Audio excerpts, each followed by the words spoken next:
제가 집중을 하고 싶은 거는 아내가 남편에게 생활비를 50만 원을 받던 70만 원을 받던 그게 중요하지 않은 것 같아요. 어허.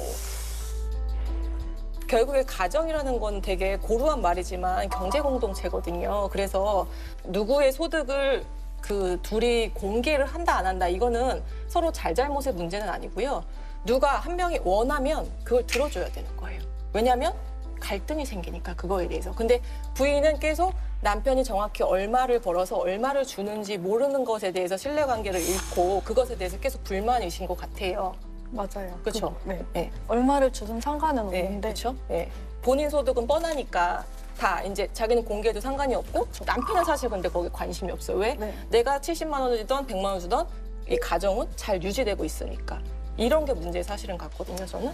아니 그러면 저 만약에 알고 싶다고 했는데 끝까지 안 알려줄 거야라고 하는 게 과연 이게 쭉 가면 이혼 사유까지 갈 수가 있는지. 근데 공개를 할 의무는 없고요. 그리고 공개를 하지 않는다고 하더라도 그것 자체만으로는 이혼 사유가 되기는 어렵고 다만 이제 그게 이제 부부간의 갈등의 씨앗이 될 수가 있겠죠. 그렇죠. 이제 그 씨앗이 돼서 갈등이 악화가 되면 그게 이혼으로 이어지지 않을까 싶습니다. 아까도 제가 이제 말씀을 드리려고 했는데 아까 식테크가 절대 이혼이 안 된다. 그다음에 오픈을 하고 안 하고가 절대 뭐 이혼 사유가 안 된다. 이런 것보다는 사실 이런 것 같아요. 이게 참 애매한 게 뭐냐면은 내가 배우자의 이런 행동 패턴 때문에 못 살겠다 해서 이혼 소송을 했을 때 그게 이혼이 되냐 마냐의 문제는 전적으로 거의 배우자한테 달려 있어요. 배우자가 아내가 남편이 이런 나의 이런 점을 힘들어했고 고통스러워했구나. 내가 변하겠습니다. 당신이 원하는 걸 다 해줄게. 돈 오픈할게. 예, 식집사 안 할게. 그다음 뭐 여러 가지 뭐 공개할게. 이렇게 얘기했을 때는요. 아 변화와 개선의 여지가 있구나 해서 이혼이 안 될 가능성이 높고요. 나는 잘못한 게 없네. 나는 이혼 당할 사유가 없네. 라고 해서 변화 개선의 여지가 없다고 하면 그건 이혼이 돼요. 그러니까 이건 이혼이 되고 말고 이제 그냥 간단한 문제는 아니에요. 그렇군요. 네, 이혼을 하게 되면 이제 재산 분할 같은 거 할 때 따져 묻는 게 부부 공동 재산이라는 게 또 있잖아요. 그렇죠. 네. 그런 거는 어떻게 되나요? 재산 규모가 파악이 돼야 되는데 얼마인지가 나와야 아실 수 있으세요? 그러면은 지금 사시는 아파트가 자가예요? 지금 주거 사는 형태가- 데는 자가는 아니고 자가는 이제 전세를 줬고 그러면은 그 전세 준 아파트는 누구 돈으로 사신 거예요?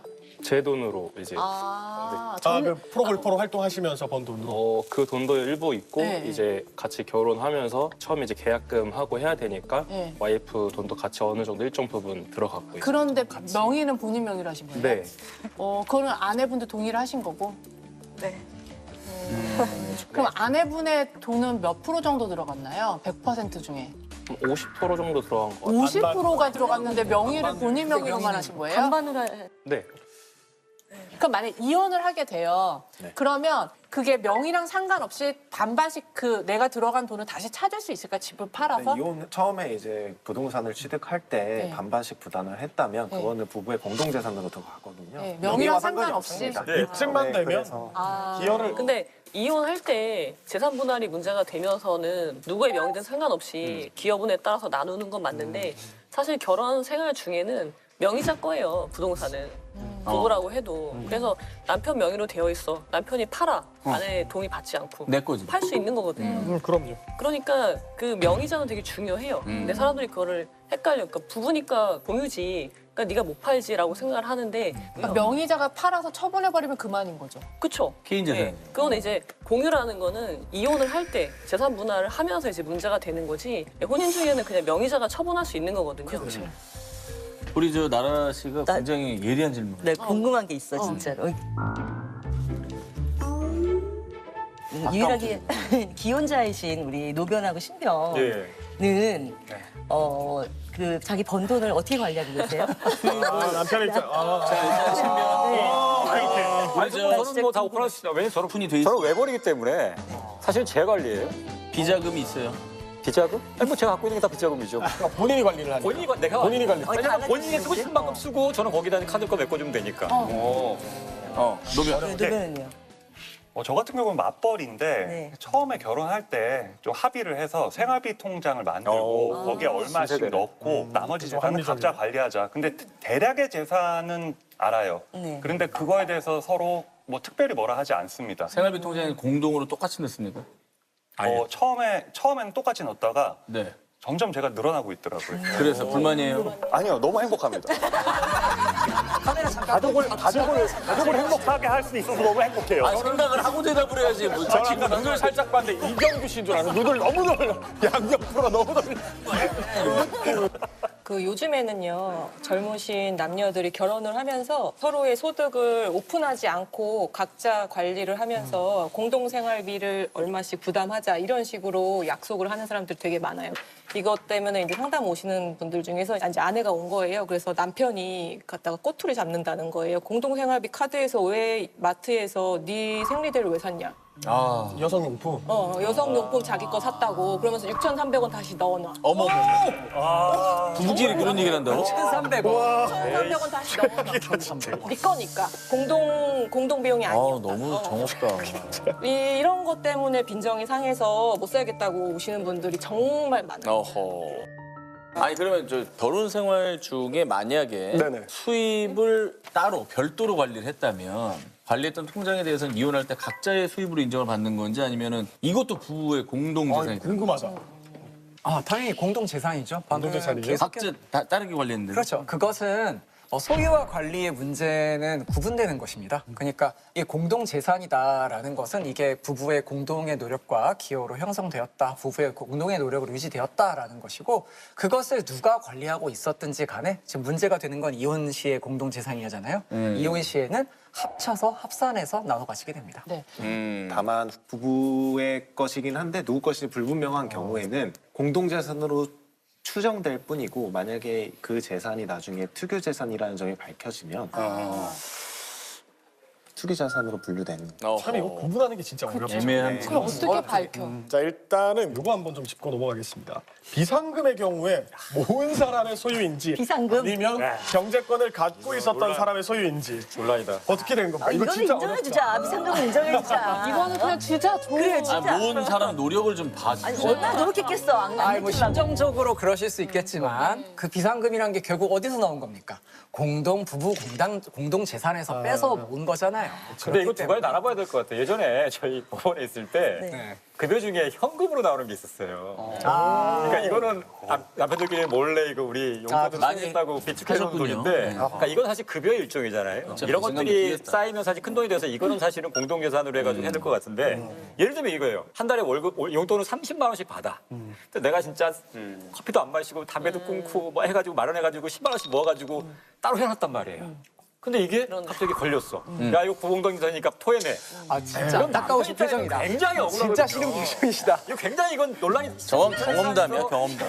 인터넷상에서 굉장히 논란이 되는 일이에요. 그러니까 와이프한테 뭐라고 하냐면 야 너 원래 20만 원 살 수 있었잖아. 그럼 나도 그동안 나한테 속인 거네? 이러면서 앞으로 20만 원만 줄게. 이렇게 얘기한단 말이죠. 남편은 진짜 이거 정도는 어떻게 간에 용돈이라는 건 처분권한 준 거잖아요. 그러니까 이거는 그냥 개인 측에서 봐서 이건 남편의 소유로 봐야 되지 않는가 하는 게 저 유부남의 있던 저의 그래, 애교. 강력한 주장입니다. 근데 이게 비상금 자체 요걸로는 뭐 이렇게 크게 소송까지 오는 사례가 없는데 2014년에 부산에서 좀 큰 사건이 터졌는데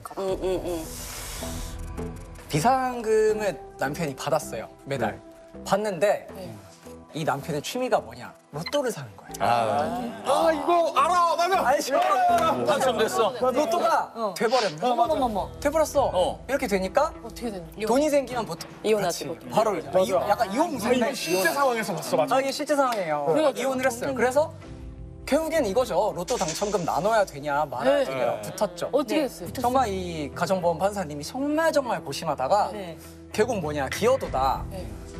근데 이 로또 당첨에 아내의 기여도가 있느냐? 뭐 돼지 꿈을 꿔서 꿈을 팔았느냐? 로또를 사라고 평소에 등을 떠밀었느냐?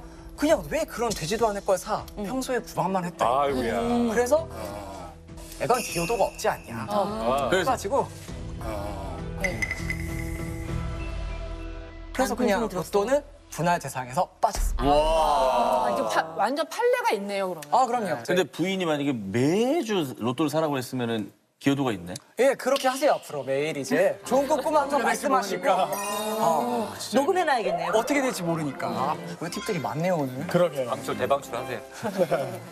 그러면 자 위자료 재산 분할 이야기를 좀 마무리해보죠. 우리 아내분이 만약에 실제로 이혼 소송을 한다고 하면 얼마 정도 받을 수 있을까요? 그 재산 분할에 있어서는 아까 집 한 채가 하나가 있으시고 그 이제 뭐 집만 보고 한다고 하고 그다음에 그 집의 기여도를 두 분이 같이 봤을 때 여기서 굉장히 중요한 건 뭐냐면은 그간에 이제 생활을 유지하는데 부인의 기여도가 컸던 점이고요. 더 큰 점은 미성년 자녀 아직 자랄 시기가 많은 양육할 시기가 아주 한참 남은 미성년 자녀 2명을 누가 키울지가 중요한데요. 만약에 엄마가 키운다고 했을 때 그런 부분이 10% 정도 더 반영될 것 같아서 제 생각에는 한 60% 정도 기여도. 아내분이? 예. 그 정도 아마 예상이 돼요. 양육권 같은 경우는 어떻게 되는 거예요? 양육권? 저는 이게 제일 궁금했어요, 맞아. 사실. 근데 양육권 아까 조금 놀란 게 아빠가 요 시테크 말고는 그 전엔 아이들을 잘 케어하고 이렇게 많이 협조가 잘 됐어요? 그 전에 고정적인 직업이 한 번 있었었는데 그때는 이제 거의 제가 많이 했고 이제 그 길을 그만두면서 프리랜서식으로 할 때는 남편이 많이 케어를 많이 해요. 그 양육권을 판단할 때는 그 여러 가지 요소가 있는데요. 경제적인 부분도 물론 중요하긴 하는데 가장 오해하시는 분들이 나는 돈을 많이 버니까 내가 양육권에서 유리할 거다라고 생각을 하는데요. 그거는 되게 잘못된. 네, 경제적인 부분은 순위를 따질 때 4번, 5번밖에 되지 않습니다. 1순위가 뭡니까? 1순위는 제가 말씀드렸듯이 물론 아이들의 나이가 중요해요. 나이가 어릴수록 그다음에 태어날 때부터 누가 주 양육을 해왔는지 그다음에 애착 정도를 가장 중요하고 그러니까 애들이 원하는 게 되게 중요하지 않아요? 그거는 보통 만 12살, 13살 즉 초등학교 고학년이 돼야 아이들의 의사를 의사가 묻고 엄마랑 살고 싶니 아빠랑 살고 싶니 근데 아이가 누군가를 원했는데 그분이 안 오라면 어떻게 돼요?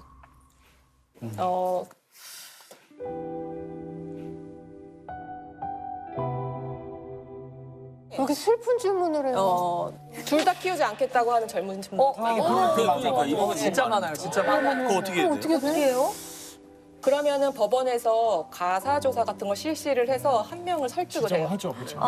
아빠가 좀 더 경제적인 상황이 나아 보이니 키우는 게 어떻습니까? 라고 해서 한 명을 설득하는 쪽으로 가요. 아니면은 협박을 해요. 법원에서도 그냥 기관에 애들 보내버린다. 막 이렇게 물론 그 정도까지 우리가 생각을 하니까 둘 중에 한 명이 조금 맡아달라라고 사정을 하는 쪽이죠.